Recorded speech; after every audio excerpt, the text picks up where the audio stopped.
Welcome back, everybody, to OK Weirded. It's your boy Big T.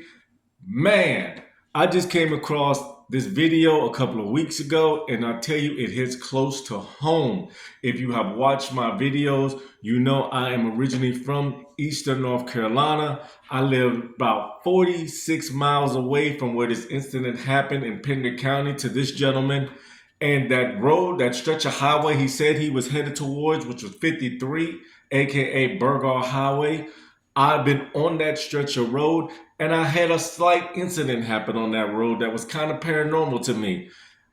Crazy how this video surfaced that I just saw, and it made me remember the incident that I had. But I'm gonna let you guys listen to this video with this gentleman. I'm telling you, it sent chills through my spine when I listened to it. Telling y'all, there's stuff out there that is real. Whether you believe it or not, it's out there. Trust me, when you guys listen to this video, we're going to come back, we're going to comment on it, and then I'm going to tell you the little incident I had near that same stretch of highway that he was on. Mine was not as terrifying and chilling as his encounter was, but I'm telling you, wow, stuff is real. So y'all check this video out, y'all listen to it, then we'll get back, all right? It is very hard to listen to that call, to that 911 tape, without becoming somewhat unnerved. It actually bothered me the first time that I heard it.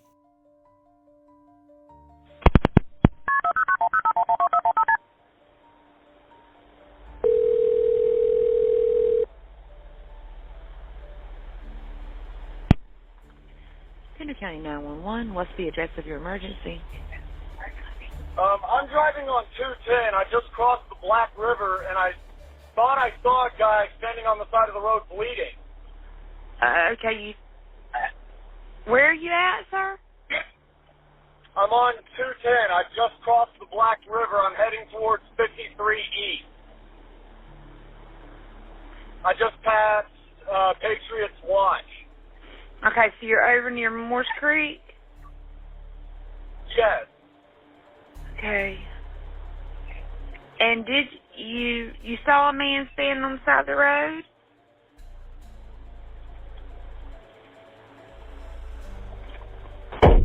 What the? What was that, sir? That's not human! That's not human! Sir, are you okay, sir? There's something in the bed of my truck! Okay, what's in the road? No, it's not in the road. It's in my truck. In the bed. There's something in the bed of your truck? Yes, ma'am. I just turned on my bed lights for my truck, and there's something in my bed. Okay, sir, when you say something, what do you mean? I just knocked it off of the bed of my truck and went over my roof. Okay, what was it? According to the CAD notes and the deputy reports, this thing jumped into the back of his pickup truck and began to actually beat on the top of the cab of his truck. You could actually hear something beating on the top of the truck. The caller stated that it was beating and scratching on the top of the cab of his truck. He actually stated that he was able to engage his bed light and was able to somewhat identify this object that was in the back of his truck. At some point, he was able to slam on his brakes, and the force of inertia actually threw this thing out over his hood and onto the highway, where this thing stood up in the roadway, made its way to the wood line, and disappeared in the woods. Wow, terrifying. Pure T terrifying. Okay?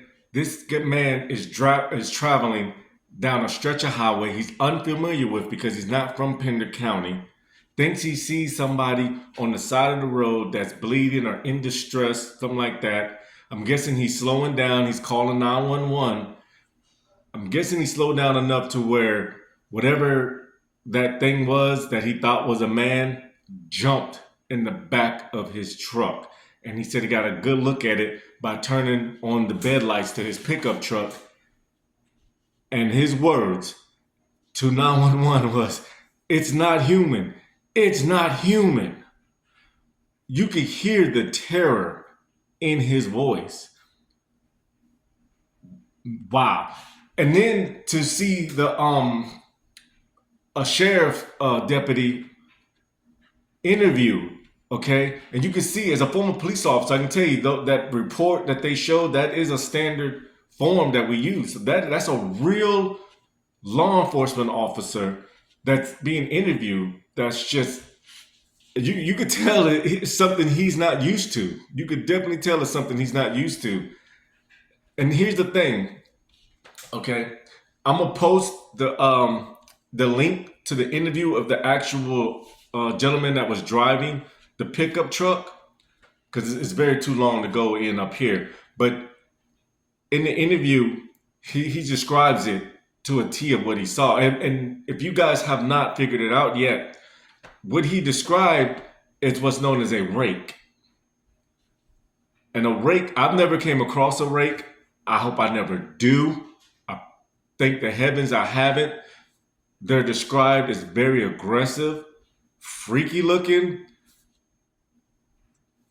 like no nose, anything like that, like a blank white face or gray face with sunken eyes, claws at the end of their hands. They're very tall and bony, very fast.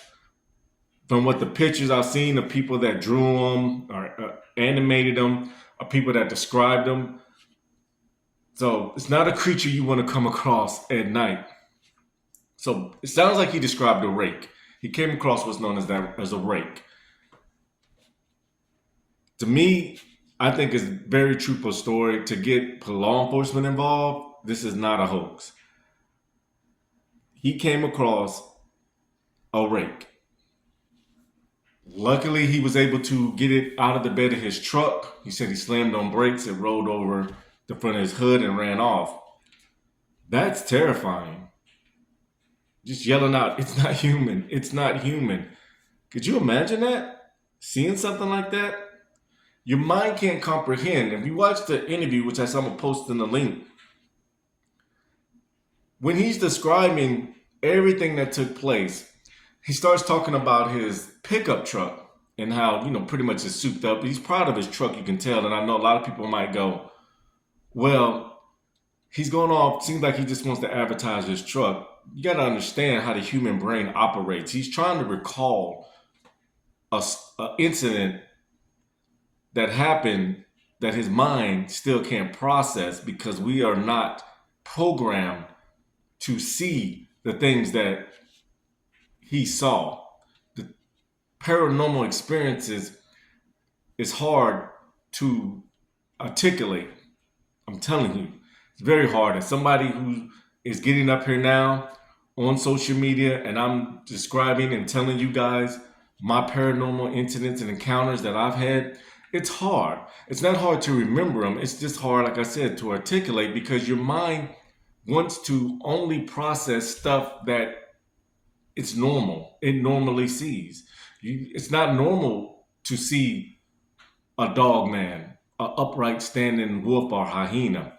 It's not normal to see what he saw, a rake, a large creature with claws. Doesn't process like that. So your brain wants to process what it knows. So when you try to recall and tell these experiences, these encounters, and describe what you see, your brain wants to go with something that it already knows. And in his case, his brain knows his truck because he loves his truck. So when he's telling the story and he says it jumps in the back of the bed of my truck, his brain automatically starts describing his truck because that's what it knows. I'm not a psychiatrist, I'm not a psychologist, I'm not a therapist. I can only tell you guys from what I know. It's hard to articulate these things. And he had to explain this to the police officers. Now, it was easy to explain that night to law enforcement officers, but I guarantee when he started explaining, they all thought he was crazy. They probably wanted to do field sobriety tests to see was he under the influence of any alcohol or drugs. I guarantee it. But they said in the interview with him, they saw his pickup truck. They saw the claw marks on it. They saw the dents. I guess this thing was, when it jumped on his truck, it sunk his claws into the top and it started beating on his top of his truck on the roof. So they saw these things, which helped him. I'm going to try to find later if they show a picture of his truck and the claw marks. I couldn't find it. If you guys find it, please put it in the comment section. But this video is crazy. Now, the incident I had, like I told you, I grew up 46 miles from Pender County, so I grew up in the next county, okay? And there's a lot of woods that connects these counties. Pender County is very rural. Where I grew up is very rural. I was on Highway 53 one night, that same highway he was on. I was coming back from a late night get together. I was probably about 17 years old. It was a Saturday night, so I got to stay out late. I was a senior in high school. I drove an 88 Escort GT. If you haven't figured out by now, I love vehicles. I've had so many cars in my life, I stopped counting. But I remember certain ones that I actually loved because I only bought the cars that I liked. I had an 88 Escort GT. Now, if you know anything about an 88 Escort GT, they only went up to 85 miles an hour. That was top speed. And I doubt the car could even get up to that speed, but that was on the speedometer. My radio didn't work that night. I had glitches in my radio, so my radio never worked. So I'm cruising along. I'm coming back from Pender. I was actually in Pender County, coming back from a get-together, and I'm driving that stretch of road going back home. The speed limit was about 55 miles an hour on that stretch of 53. It's probably about 1, 2 o'clock in the morning. I got my, if you heard that noise, that's my dog probably wanting to get out of his kennel because I have to put him in his kennel when I make these videos because he wants to run around and make all types of noise with his toys. Okay, back to the story, I'm sorry. So it's probably about 1, 2 o'clock in the morning. I'm driving back home from Pender County. I don't have a radio on because my radio's messed up. It won't work anyway. So I'm in my thoughts, just thinking about the night's events, thinking about my bed. I'm tired. I just want to get home. I'm cruising probably about 60 miles an hour. It's a 55 mile an hour zone. 60 miles an hour in an 88 Escort GT feels like you're flying because there's a heavy car and it only goes to max speed of 85 in the first place. So as I'm going down this road, 1, 2 o'clock in the morning, there are no vehicles. Nobody's coming towards me. Nobody's coming up behind me. It's a 2-lane road. There's nothing but woods on the side. I'm in my thoughts. My driver window is partly cracked just to get some air through the car because I didn't want to let the windows all the way down. For one, they're not power windows, they're wind-up windows. And two, I don't want all that wind whooshing past me. So it's cracked a little bit to get a little air in the car. On my right side, my passenger side, of course, there's woods. It's a little shoulder and there's woods. Out of nowhere, I just hear a loud, murderous type scream. Loud scream. It was like, are you serious? Like, it wasn't like, because I'm driving 60 miles an hour. It wasn't like I heard, that you think I would hear, because as I'm driving, it should fade off. No, it didn't fade off. It was just loud, blood-curdling scream. It didn't fade off, came with intensity, lasted about 3-4 seconds, then it just went away. When I tell you I almost wrecked that car, I swerved to the left, went all in the left lane, almost on the side of the road, swerved back, had to get it underneath control. My brain told me though, don't stop. I slowed down a bit to get the car back right, and something said, get out of there. Just get out of there. I hit the gas. I'm going 88 Escort GT. It ain't going that fast, so it felt like it took forever to get back up to 60 miles an hour. Tried to get up to 70. The car started shaking. Had to bring it back down and realized I don't want to get pulled over. So I'm out of there. I go on about my way. I don't know what that scream was. It was just a loud scream. I couldn't tell you if it was a woman's scream. I know it could have been a man's scream, but there was no bass in it. It was just loud, high-pitched scream that came from the woods off to my right side. I wasn't stopping to check it out. I wasn't investigating. I'm 17 years old. I don't have any of them protection tools on me. Don't own any at the time. I'm just getting out of there and going home. So that happened on 53 Burgar Highway, the same stretch he was headed towards when he said on the 911 call, he's almost to 53. That area that he was in is a Civil War area. I've actually been there quite a few times during my lifetime, only in the daytime, because I knew some people that went to high school in that county. That's why I was coming back from visiting people from over there. So I've been there a lot. Never been there at night. At that point, I wasn't pursuing any paranormal ghost hunting, anything like that. So I didn't realize that place was haunted. Besides that scream that night, I never thought anything else about that area. I'm glad I didn't run into what he ran into. At 17 years old, if I would have saw what he saw, I don't think I could have processed it very well at all. At all.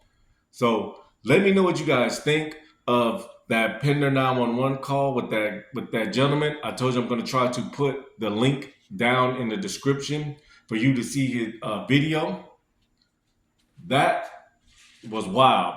Like I said, that sent chills through my spine, especially being that close to where I live. Okay, I wanted to do this video because this is circulating. Now, in the video itself, it said this happened in 2021. I think that is wrong. Everything I've seen says it happened of August of this year, because I definitely would have ran across that in 2021. I just think whoever originally did that put the wrong date up there as a typo. But that originally happened this year, I believe. If it didn't, you guys let me know. But I just came across that a couple of weeks ago, and I couldn't stop listening to it. I'm telling you, there's so many different versions on it on social media with different backgrounds and all that, but it's all the same because everybody is talking about it. Now we are beginning to see that there are paranormal encrypted things out there. Society wants to write it off as we're just making this up, fairy tales. No, we're not. Now law enforcement is involved, and this one wasn't covered up. This one wasn't swept underneath the rug. Okay? Granted, they didn't see what he saw, but they seen his truck. They seen the aftermath of it. No human being could have left them claw marks. He's driving. He is on the phone as the incident is taking place. And if you listen close, you can hear something hitting on his roof. He is on 911. That means he is still currently driving. You can tell he is moving while this is happening. How do you explain that? It has to be what it was. A paranormal cryptid, a creature, a rake. Okay? So, I'm sorry that happened to that gentleman. I'm glad he got out of there with his life and was not hurt. But to have something like that caught on audio, especially on a 911 audio, is amazing. Very amazing. Now we can get more evidence out there to show that there are stuff out there that we cannot explain. Do I want stuff like that hunted down and destroyed? No, absolutely not, unless it's dangerous, of course. But we need to be aware of what's out there. Be aware of your surroundings. If you're traveling on a dark road, especially one that's wooded, do not stop for anything. Don't do it. Don't do it. Okay? I hate to say that because it could be somebody out there really injured and hurt, but do like this gentleman did, call 911 if you're concerned. But do not stop your car. That's just not because it could be a cryptid, but that could just be somebody dangerous in general that's setting you up, okay? So if you see something like that, somebody on the side of the road appears to be injured, keep going, get down the road safely, call back to 911, mark where you saw them at. If you can see a mile marker, you can see a house, a shed, a telephone pole with a number on it. Get that information, call it, but do not stop, okay? Don't stop.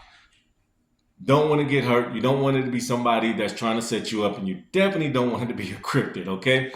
Thank you guys for watching this. Let me know what you think of that video, okay? If you want to comment on the scream I heard, great. That was a disembodied scream that I believe I heard. Well, I know I heard it. I believe it was a disembodied scream. Can't explain it, but this right here, this Pender 911 call, I had to make this video because this hits so close to home. Me growing up so close to where that incident happened at and all the incidents I had in North Carolina. So let me know what you guys think about that video. Once again, thank you for watching. Thank you to my subscribers. Thank you for your comments. Please like, share, and subscribe. Let's make OK Weirded grow. I'm going to be back. My next video is actually going to be pictures that I took of different stuff, paranormal, some it really hits close to home to me. But I'm going to share that with you guys. So it's going to be me showing the pictures and me talking. You're not going to see my pretty face, but you're going to hear me explaining these pictures and where I took them at and what I thought of them and what it could be on the pictures, okay? So once again, thank you guys for visiting OK Weirded. Like I said before, please like, comment, subscribe. Let's make this channel grow. Let's keep it going, all right? Until the next time, people, you guys take care, all right?